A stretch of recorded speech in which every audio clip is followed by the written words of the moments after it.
So Ash, I hear we're like halfway through this rookie boot camp. I hear good things are happening. Tell me what's new.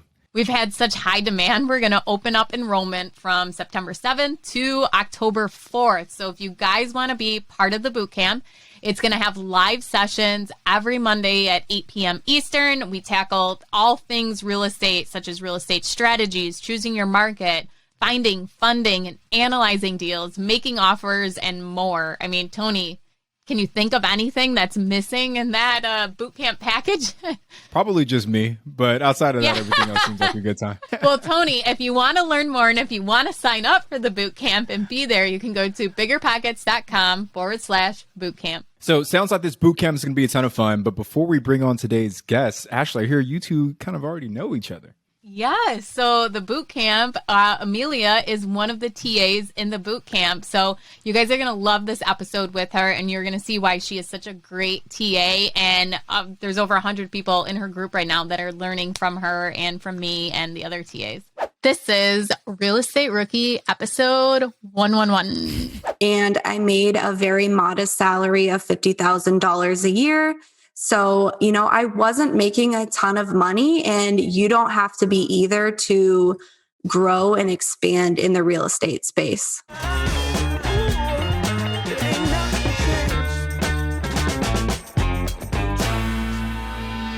My name is Ashley Kerr, and I am here with my co-host, Tony Robinson.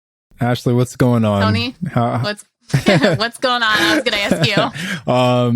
Today has been a long day of recording for me and Tony. It has been. We're going on like hour 4 or 5 right now, being in these shares. But we do it with gratitude. We do it with love, because we know that all the rookies listening on the other side are getting some value from it. It's really weird being a podcast host, because when we're recording these episodes, it's me in my office, Ashley in her office, the guests in their office, wherever that is, in the middle of the United States.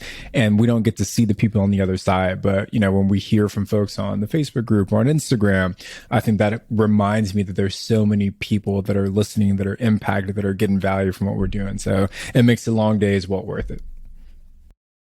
Yeah, and it's not even the long days. It's just like you get so hyped up talking to everyone, and you get expired that you're like sitting here like jittery, like, okay, I gotta go chase that shiny object now, or I want to go do this, or I gotta get this done. I get all hyped up and ramped up. Like I can start my morning like, oh, I feel tired today, and then like by the end of the podcast, I'm all jazzed up and ready for the next with spirit fingers. Well, speaking of shiny objects, so my most recent shiny object was a 9-unit hotel. We put an offering on that last week. We've been kind of going back and forth with the broker, so I'm hoping to hear something back today, but I'll be super, super excited if we can make that happen, because we'll get the benefits of commercial real estate, because it's a 9-unit with all of the things we love about short-term rentals, and kind of mold those two worlds together. I think we're going to have to do a rookie reply on Saturday. If you end up going through with this deal, Absolutely. Like what does the due diligence period look like? Because I have, I don't know if I told you guys this, but I have a self-storage facility under contract, and it has 3 commercial buildings with the self-storage, and one is a mechanic service shop. So I'm having an environmental phase 1 done with it. I'm doing seller financing on it, but I talked to a bank for if I do decide to go and refinance, I'm using their preferred person for the environmental study. But those would be all great things to talk about, I think, on a rookie reply as to what goes into a commercial property purchase. Cool. Well, let's get into today's episode. Today, Tony, what are we talking about today? Well, we got Amelia today, and Amelia's story is super, super inspiring. I think what listeners are going to love is that she closed on not 1, not 5, not 10, not 20, but 26 doors in her first year of real estate investing. Just absolutely blows my mind. And she quit her W-2 job. And she found a partner on Instagram for one of her deals. Like, there's just so many amazing things to her story. She started out with a flip house, and then just really grew and propelled her investing portfolio from there. So another great thing about Amelia is she is a TA in the BiggerPockets Real Estate Rookie Bootcamp. So anybody that is in her group is super lucky to be learning from her and getting to share that experience with her. Amelia, welcome to the BiggerPockets Real Estate Rookie Podcast. We're super pumped to have you on. Why don't you give the listeners a little bit of your backstory, who you are, and how you got started in the world of real estate investing? Yeah, thank you so much for having me. I'm so honored to be on the show. So, my name is Amelia. I'm 29 years old and I live in Des Moines, Iowa.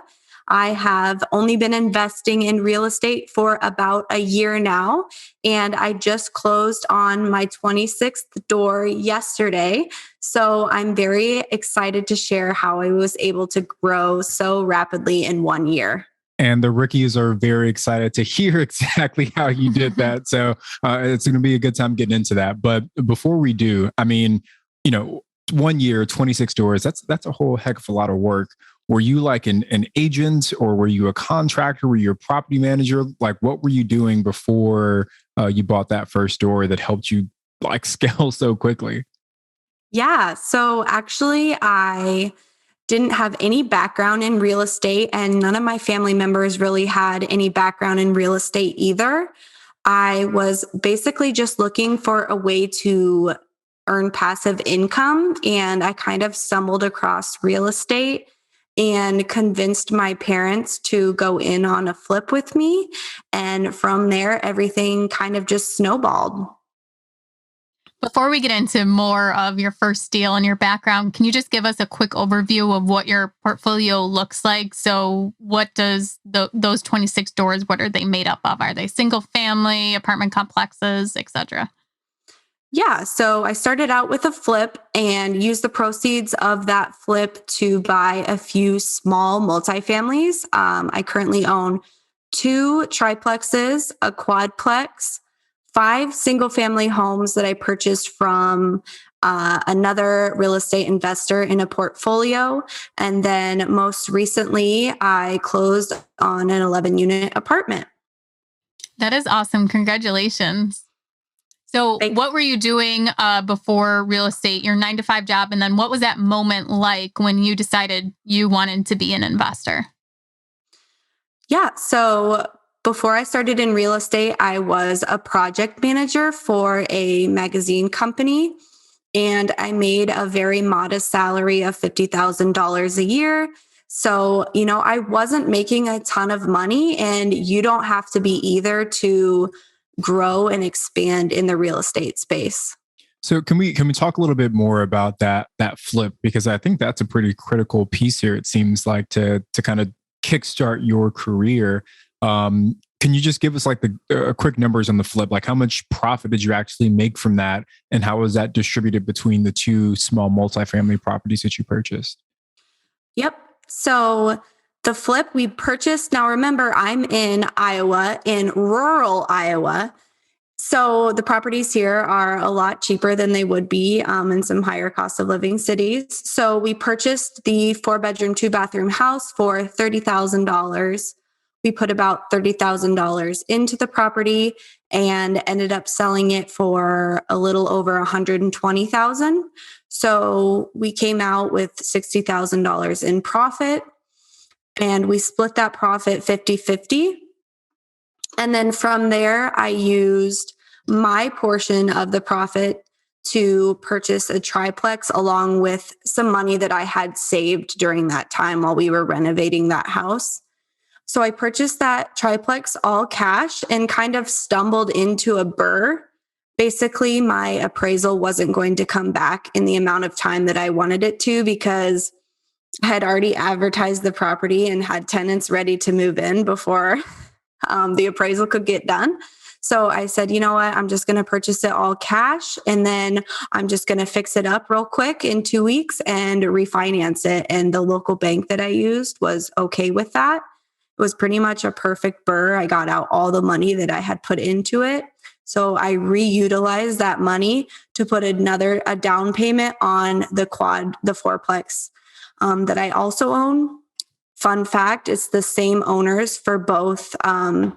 It was the same previous owners for the triplex and the quadplex. They weren't planning on selling the quad, but when I bought the triplex, I said, hey, are you guys interested in selling that other building that you own? And they were gung ho for that. So that's how I got that deal. There are two strategies that you've utilized already for your first like 3 real estate transactions. So you did a flip, you had a partnership, and then you did a burr, and then you also went like direct to seller, right? Like these are all different strategies that people try and leverage, and you prove that, you don't have to have a ton of experience to make those strategies work. And I love that you're able to kind of represent that or be a good example of that for the listeners. Right, exactly. And I really want to show that you don't have to know everything and you don't have to be perfect at something before you start. That's kind of just how I roll. I just kind of go with the flow and I learn, as I'm going. Don't let not knowing everything be an excuse to not get started. As a rookie investor, when you decided you were going to jump into real estate, what were some of the things you read about or you learned about? What would be your advice to rookie listeners today as to they want to start investing, they're brand new, where do they even start? Yeah, so I get that question a decent amount on Instagram. And it's the most cliche thing, and a lot of people say it, but truly just reading online, BiggerPockets is a huge resource for investors. I was self-taught. I literally just read online how to do it, read online how to run my numbers. And then I'm also a firm believer in thinking of the worst case scenario.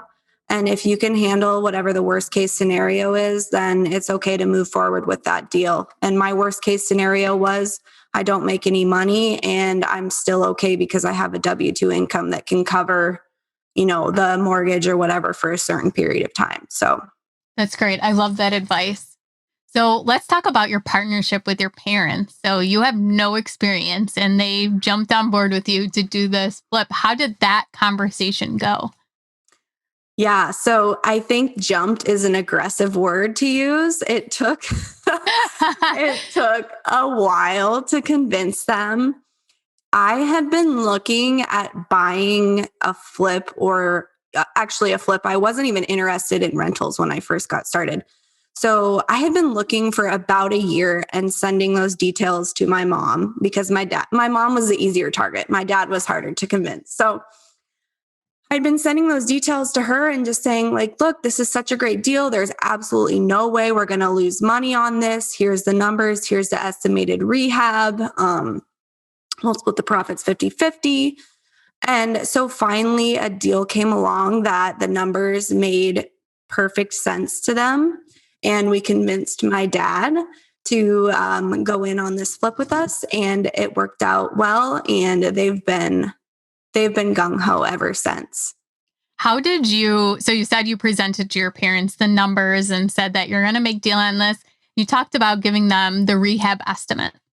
Mm-hmm. How did you get comfortable? Because that hangs a lot of people up as to, well, I don't know how much this cost, or I don't know how to do repairs or a remodel. How did you get comfortable with that being your first deal? Yeah, so my parents are both pretty handy, so I knew that we were going to be able to do a lot of the work ourselves. So for the supplies budget, I basically just went online to, Home Depot, Menards, Lowe's, looked up all of those items, put them into a spreadsheet. It was very basic, but it worked. And then anything that we were going to have to pay for, like labor wise, I basically just did a Google search and took the highest estimate. They'll give you a range. Okay, like here's how much it's going to cost to re-plumb a house. So I would use the high end of that and plugged it in. So really it was just Google. I'm serious.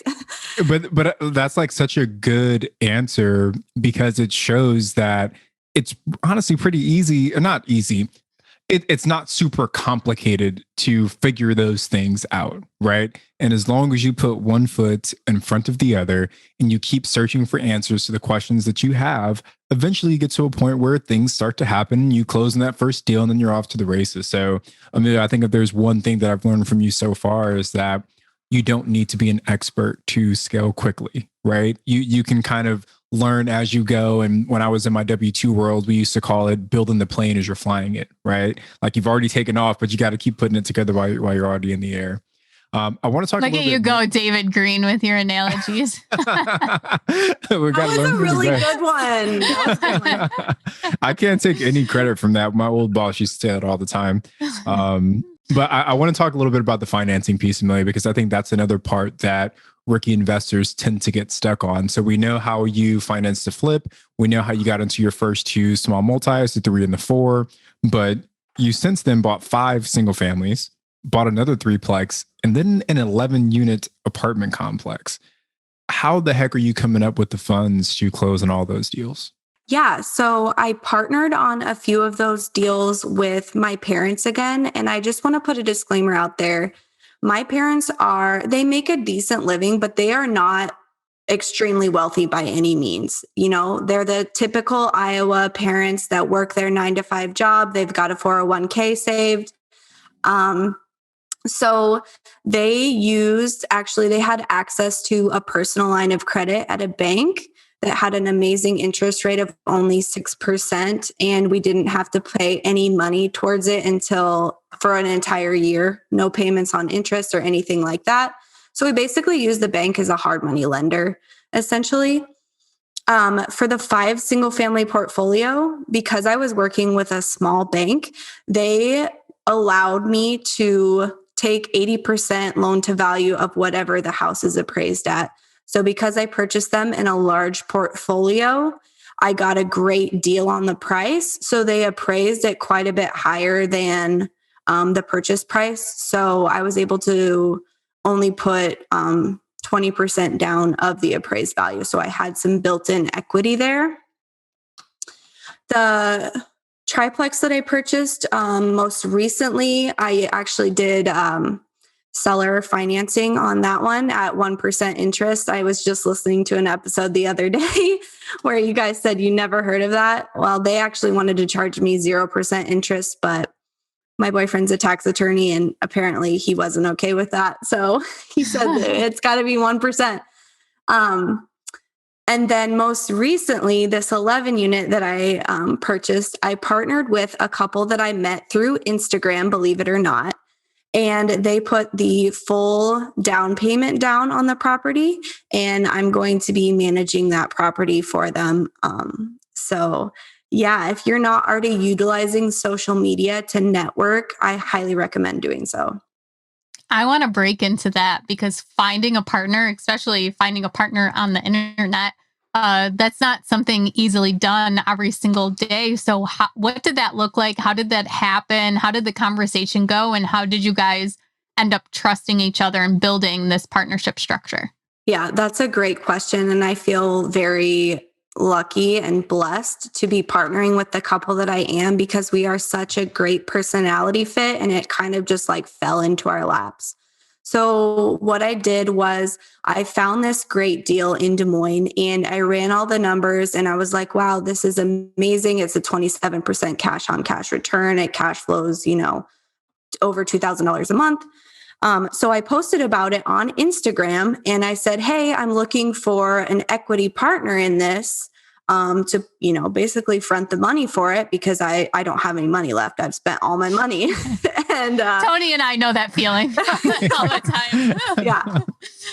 So I posted that on my story and I had quite a few people reach out to me. So I just said, hey, send me your email address and I'll send you all of the info. So I basically sent a blanket email to all of the people who had responded to my story.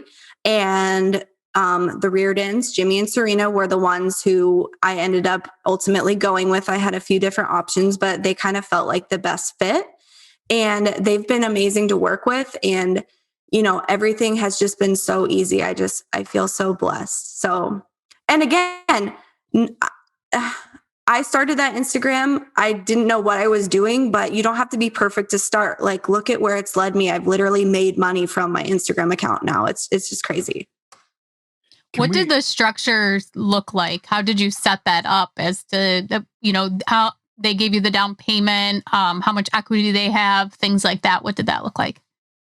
Yep, absolutely. So the 11 unit is in Des Moines, Iowa. It's the purchase price was 500,000. So they put the down payment down for that. We created an LLC, and then in our operating agreement, they have 60% equity in the property, and I have 40% equity.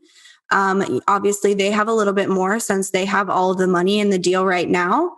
And then, so we're going to split the profit 60-40. And we really just talked all of that out and had an attorney create the operating agreement. And so that's how we did it. And when you discuss that structure, I know a lot of people get caught up as to, well, what's the right way to do it? Can you kind of reinforce for me how you guys came up with that arrangement? Because I'd like to show to everyone that there is, as long as it's legal, there is no wrong or right way to structure your partnership deal. I mean, they could have put the money in and they could have got only 20% just because you found the deal, you're managing the deal, you did the acquisition, stuff like that. So can you talk a little bit more about how you guys decided on those numbers? It's kind of tricky because there wasn't a whole lot of thought put into that. I mean, again, I'm a fly by the seat of my pants kind of gal. So I basically sent that email out and said, hey, I'm looking for a 50-50 partnership. They came back and said, basically, since we're fronting the money, we feel like 60-40 is going to be, more fair. And I was like, sold. Sold. Yeah. That's great. I still have this $500,000 property that I own 40% of, basically, and I have no money in the deal yet. So it was just, and again, that's why I say I feel so blessed to be partnering with them, because everything has been so easy. We're on the same page about basically everything. And I feel like that's very important when you're getting into a partnership with someone. You need to make sure that the personality fit is there, because otherwise you're basically married to somebody that you can't stand. That's extreme, but you got to be careful there. You talked about the structure more so based on who found the deal and who's putting up the equity. But what happens when, after you guys close, or you guys now have closed, right? How are you splitting up the duties of actually running this property, these 11 units on a day-to-day basis? Are your partners doing some of it? Are you doing it all? Is there a property management company in place? What does that look like? Yep. So right now I am the property manager for the property. And so the split is still the same. They're getting 60% of the net profit each month, and I get 40%. Now we do have a caveat in there that if one of the units turns into an Airbnb, which we're looking into, then I'll get paid an additional 12% on top of my 40% for that specific unit, because it's a lot more work to manage a short-term Airbnb than it would be to have a long-term tenant in there. And I love that you guys have decided to partner just on this one deal first, right? Like the LLC that you guys created is just for this one deal. And that gives you guys an opportunity to kind of feel each other out before you go out and, buy 30 of these together. So actually, I think when I was on the OG podcast, Brandon mentioned that as one of the mistakes he made in partnering with people is that instead of partnering kind of small first, he would do these really big, intricate partnerships with people, and sometimes it wouldn't work out. So I love that you're already taking that approach of starting small, testing it out, making sure it works. And then these could be your partners for maybe the rest of your life, right? You want to date them before you marry them. Yes, exactly. That's so true. Yeah. I got one other question, right? Like, were you at all, Amelia, nervous, afraid about buying 11 units at once? Because you had bought a 3, you had bought a 4, but an 11 unit, that's, 3 times bigger, almost 4 times bigger than anything that you've purchased. What was your thought process going into that? And how did you get past that fear, if there was any? Oh, absolutely. I was definitely scared, and I still am scared. And I recently went full-time with real estate investing, so I no longer have that W-2 salary cushion anymore. But, you can't let fear hold you back. And I know that's cliche too, but, you have to push through that. And the numbers made sense. So we moved forward. But yeah, I think if the units is vacant, all 11 units are vacant, like I still have to pay the mortgage, I still have to pay the insurance, and an 11 unit apartment in Des Moines it's not cheap. So but failure is not an option, honestly, for me. It's not. Fear is something that's real and it holds a lot of people back. But, the way that I've always kind of framed it is that being brave, being courageous doesn't mean that there's no fear. It means that you move forward in spite of the fear, right? Being courageous, being brave means that you don't let that fear hold you back. And like the point that you made earlier about like, what's the worst case scenario and can I live with that? I think that's what the rookie real estate investors really need to take home with them, because if you can live with that worst case scenario, then what reason do you have not to move forward?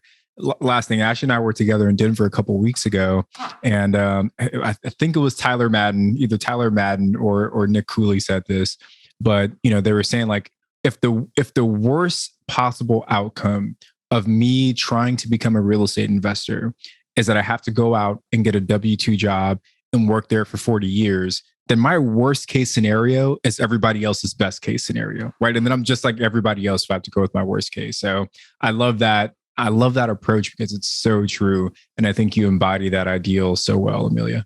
Thank you so much. Yeah, my worst case scenario, if this doesn't work out, is I'm just going to go get another W-2 job. I mean, you know what I mean? So I might as well try it. Amelia, I want to ask about your property management. Well, are you using any, software? Or do you have systems in place? What does that kind of look like to grow up to 26 units in 1 year? I'm sure it's changed from when you were managing your first property to now. So can you give us some insight as to how you've become successful as a property manager? Yeah. So again, fly by the seat of my pants. I got set up on apartments.com, and that's how I've kind of been keeping track of all of my tenants. I also have the app Stessa that I use to keep track of all of my expenses. And then most recently, I've started using Monday.com because I'm trying to systematize a few things. Since I am self-managing now all 26 units. What are some examples of the things you're using Monday.com for? Really, I'm using it for tenant management right now. You can set up certain auto responses, like for lease renewals or certain notifications that go out to the tenant based on whatever date you put into the system. So that's really what I'm using it for right now, but I know there's all sorts of different uses for it. Yeah, the software and tools are super important no matter what part of real estate investing that you're in. Ash and I talk a lot about how we've leveraged software and these different tools to kind of help keep our businesses lean also. I want to switch gears just a little bit, Amelia, because you said that you're in Des Moines, Iowa, which you considered you're like in a rural part of the country, right? Did you at any point consider investing somewhere else? Maybe because the numbers didn't work, or like, were you at all concerned about this rural investing, or was your heart always set on investing in your own backyard? Yeah. So I started investing in Southern Iowa, which is about an hour south of Des Moines. So that's where the rural part of my investing journey started. I know some people are really worried about investing in rural markets because I just don't think they understand it. But the specific town that I invest in has all of the major things that I was looking for. It has a large employer, it has a hospital, and it has the only school district in the county. So it's got a bunch of great things there that mean I'm going to have renters that have jobs. And I actually have some traveling nurses actually staying in one of my units there because there's a hospital in town. So I wasn't nervous about it. Like I said earlier, I'm more interested in cash flow than appreciation right now. And rural markets are great for cash flow. There are lots of investors who live kind of in coastal states like me where things are a little bit more expensive. And I think they always want to look to other markets to try and get started. And, I think sometimes they shy away from some of the smaller towns because they feel like it might not work. So I'm glad that you're able to prove that there's still plenty of opportunities, even in the markets that maybe aren't as big. So you dropped a lot of good knowledge so far, Amelia. I mean, I think we can go into the deal, our rookie deal. Ash, I don't know, do you have anything else before we jump into that? No, I'm excited to hear. What deal do you want to talk about, Amelia? Let's talk break it down for us. Yeah, let's talk about the first rental property that I purchased, which was the triplex that I did a burr on. Just because I really like at that point, I didn't know a ton about real estate still, but I knew how to run the numbers. So yeah, I would love to talk about that. Tony, do you want to whiz off the questions to her real quick before she gets in the story? Because you always remember them way better than I do. Yeah. So we're going to do this kind of like quick fire round, Amelia, just to set the table for the listeners. But what city or what market was this deal in? This was in southern Iowa, south central Iowa to be exact. I didn't know there was a South Central in Iowa. There's a South Central in Southern California, but it's probably very different from the South Central in Iowa. Yes, I'm sure it is. What was the purchase price? The purchase price was $78,000. 78, cool. And what kind of rehab did you have to put into this property, if any? I put about $8,000 into the 3 units, just new paint and floor, and just basically some cosmetic stuff. Got it. Okay. So we got market, we got purchase price, we got rehab. We'll put a pause on the rest because I want to know what you're renting it out for and what it ARV'd for. But we'll get to that after you tell us the whole story. So you get this money from your flip, right? Mm-hmm. And you say, I got to put this to work somewhere. So let us know how you found this triplex. Was it on the MLS? Were you working with the wholesaler? What'd you do to find it? So it was actually on the MLS. And I know a lot of people say that you can't find deals on the MLS anymore. Well, that's not true because I found quite a few deals on the MLS. So it was originally listed for $99,000. I went and looked at the property with my realtor and oh my gosh, it was scary. The tenants that were living there were the exact tenants that you can imagine that you do not want. Couple pets, couple kids. It was just chaos. So because of the condition of the property, I submitted a lowball offer, which I am not scared to do, of like $60,000. We ended up landing on $78,000. And like I said earlier, I was going to do conventional financing on that property with 20% down through my local bank. Because the appraisal was going to take so long to come back, I purchased it all cash. I borrowed a little bit from my parents' personal line of credit because I knew I was going to be able to pay them back immediately and it was no money out of their pocket.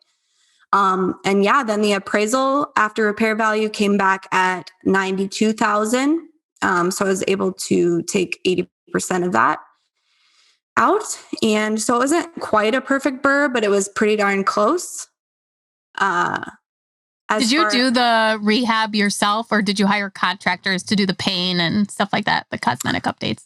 Yep. So I actually do most of the work myself. I enjoy doing it and it saves me money, especially getting started. I have no problem, paint, floor, that's easy stuff. Anybody can learn how to do that on YouTube. And then with the tenants that you had, did you keep those tenants in place? Did you ask them to leave once you took over? What did that process look like? Yeah. So the really bad tenants were already planning on moving out. The landlord had kind of already said like, hey, you guys have to get out of here. There was one vacant unit and then the other unit that was full. I put in the purchase agreement that I needed them to be moved out before I closed on the property. So I purchased this property empty, which is kind of scary because, you don't have any income coming in. But I closed on October 15th and I had it fully rented out on November 1st. So I had to do quite a bit of work in 2 weeks. But the market that I was in, nice housing is sorely needed there. So I knew I was going to have no problem getting it rented out. Can we talk about how you found those tenants? This would be your first time, marketing to, screening, placing tenants. So what did that process look like? How did you make that happen? So I actually only advertised on Facebook Marketplace. And then there's like a local Facebook group for that area for housing. So I found all of my tenants through Facebook. I had them apply, I just downloaded an application off the internet, had them apply, did income verification calls to their employers, didn't run credit checks because that's not really common in the area that I'm in. Again, it's rural Iowa. So having someone pay to apply is kind of unheard of. But there is a really useful website called Iowa Courts Online where you can look people up and see if they have a criminal record. So I just did all the research on my own, and then also just like Facebook stalked everyone. It's a great tool. It really is. I mean, I had some people apply, and then after I Facebook stalked them, I was like, absolutely not. Like, what did you see, if you don't mind sharing? Like, what were some of the red flags so our rookies are aware? One of the guys that applied had a live video on his Facebook page of him getting into a fight at a bar, just absolutely drunk, hammered. And he like didn't delete it from his feed, and it was public. I'm like, no, this guy makes terrible decisions. Like, absolutely not. And you would never know. I mean, he had a good income, like didn't really have any red flags, but I was just like, who does that? Next, you know, there's a fight going on in your apartment, you know. Exactly. So what are the units renting out for today, Amelia? And what cash flow are you seeing on those rents? Mm-hmm. So there's 2 1-bedrooms that rent for $440 a piece. Again, small town Iowa. And then a 2-bedroom rents for $595. And I think I'm cash flowing around $900 a month on those 3. And I'm also utilizing RUBS, which is ratio utility billing, which I think is something that people don't necessarily understand. But if your state allows it, you should absolutely look into it. And what that is a way for you to, if your utilities, water and gas are all on 1 meter, it's a way for you to charge that back to the tenants. So it's not coming out of your own pocket. So it immediately increases your cash flow on the property. Huh, that's interesting. How do they do that if it's all on 1 meter? Yeah, so some states allow it and some states don't. So you'll have to check. But basically, there's a formula. So in this unit, for example, there's 1 adult in each of the 1 bedrooms and then 2 adults in the 2 bedrooms. So for water, you take the total water bill, and the 2 bedroom gets 50% of that bill. And then the 1 bedrooms each get 25% of that bill. And then same thing for the gas bill. So you basically just divide by the number of people that are in the house and then assign based on how many are in each unit. Very interesting. I'm pretty sure you can't do that in New York, but for everybody else, check out your state and see if you are able to do that. If you have a property that only has 1 meter on it. Yeah, it's legal in California. The apartment complex I lived in before we bought our house, that's how their water and gas bill worked as well. So yeah, good way to kind of maximize your income, right? Or minimize your expenses, I should say. So your total gross rents, Amelia, were about $1,475 if I did my math there. And you said you were cash flowing how much on that, give or take? About $900. You're cash flowing $900? No way. Yeah. Wow. That's awesome. That's awesome. $800 and $900 depending on summer or winter, because snow removal is more expensive. Snow removal is expensive. Yeah. Guys, if you are going to invest in an area that gets snow, be prepared. Yeah, that was my mistake on my first rental property, is that when I ran the numbers, I didn't account for snow plowing. Obviously in Buffalo, there's snow on the ground, and it didn't kill my numbers, but it still did not make them as great. But yeah, that was my one mistake. I'll never forget it again. You know what killed my numbers on one of my deals was a flood insurance. So Amelia, if you ever want to invest in Shreveport, Louisiana, I do have a house that I'm selling out there, but it has a terribly high flood insurance premium. So, just throwing it out there just in case. Tony, the tables have really turned, because it started out 20 episodes ago. I would bring it up, and now it's you every single time. Still pitching it. I'm just waiting to see who might be interested. You know what we have to do is we have to do a live podcast in the house or something, and people can come out and view the house, and maybe someone will bite and someone will buy it. Buy it. Yeah. That's so funny. No, it's funny that you say that, because I was just joking with my parents the other day that I'm only buying homes that are on a hill from now on, because water damage, water causes so much damage, not just from significant flooding, but just any sort of seepage that you get is just awful. Yeah, lesson learned from me too. Yeah.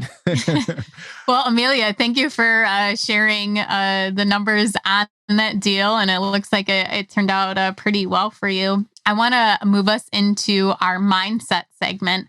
So, what is something that you did not realize? So, before you were even an investor, did you have a certain mindset or thought? And then as you grew your portfolio, you realized that that was not true at all?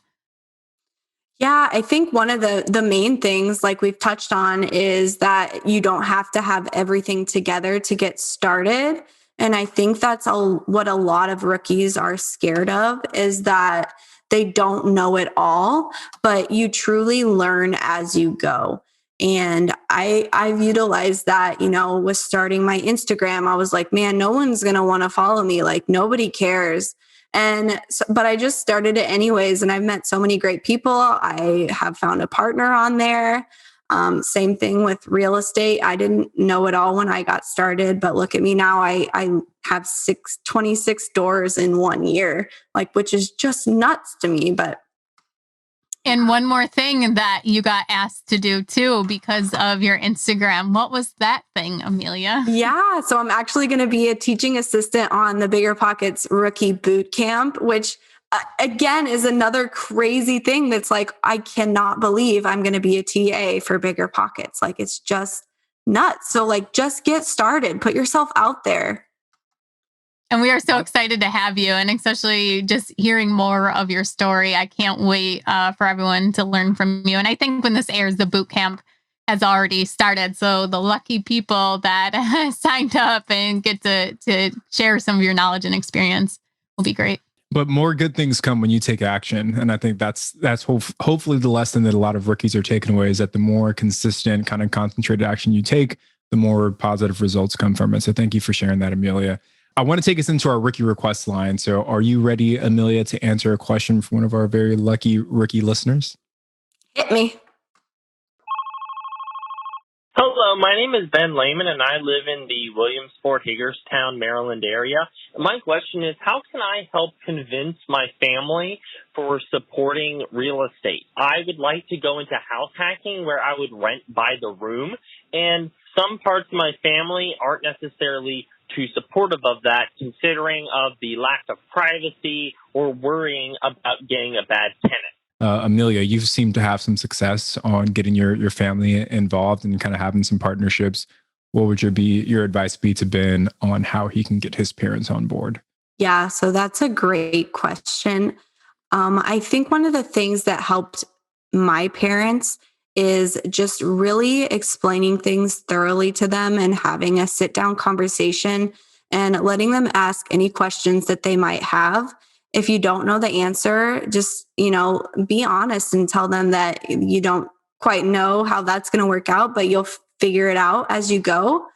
But honestly, at some point, if you want a house hack and you're the one purchasing the house, you got to go for it. I mean, if they're not living in the house, why do they care? So I feel like part of it, you just kind of have to be your own person at some point. And, there's going to be naysayers always. Even with my parents, I told my mom, I'm going to retire when you retire this next year. And she never believed me.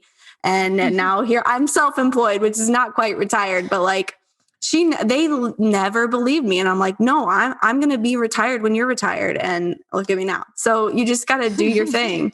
Look at me now. Yeah, exactly. Yeah, exactly. I would have given the exact same answer. Just reading that, the first thing I thought was, who cares what they think? They are your family and they're going to love you no matter what. And yes, you may have to listen to them harp and tell you that you're doing the wrong thing. But if you're not relying on them to invest with you, or if they're not, going to live there, like you said, then who cares? If they haven't done what you're doing, you shouldn't be taking their advice. Listen to the people online, the people in the BiggerPockets forums who have done this successfully, and get support from them. That's why it's so important to build your investor network. So you have that motivation and you have those people that are surrounding you to support you and encourage you and to help you stay on that path of becoming an investor and house hacking. I think that is 100% one of the best ways to get started in real estate. is house hacking for sure. And if So you're you looking can for... do it. If you need motivation, reach out to us. I know that's harsh. Like, I didn't want to be harsh because I wanted to be politically correct, but I was thinking the same thing. Like, who cares? I mean, do your thing. And if you're looking for a community, the BiggerPockets Real Estate Rookie Facebook group, there's 33,000 people in that group now. So there's tons of people who, like you, Ben, are probably looking for someone else to tell them, hey, you're doing the right thing. You're going down the right path, giving you some words of encouragement. So there you have it. All right. How about some random questions, Ashley? Ready to move into that piece? Yes. We're going to hit you with some random questions, Amelia. I think what I would like to know, you mentioned this a little earlier in the show, that you're more focused on cash flow over appreciation. And I think that is kind of a big debate that you see a lot in the world of real estate investing, where some people prefer appreciation, others prefer cash flow. Why is cash flow more important to you? So for me personally, cash flow was the most important because I wanted to quit my W-2 job. I needed to replace that income that I was making from my W-2 with something else. I've always wanted to be self-employed, and real estate was my way to get there. So for me, that's why I chose cash flow. Also, the small markets that I'm like, the rural Iowa market, it's just not going to appreciate very quickly. But you can buy a single family home for $30,000 and rent it out for $750. So, I mean, the numbers just made sense for the cash flow versus appreciation for me.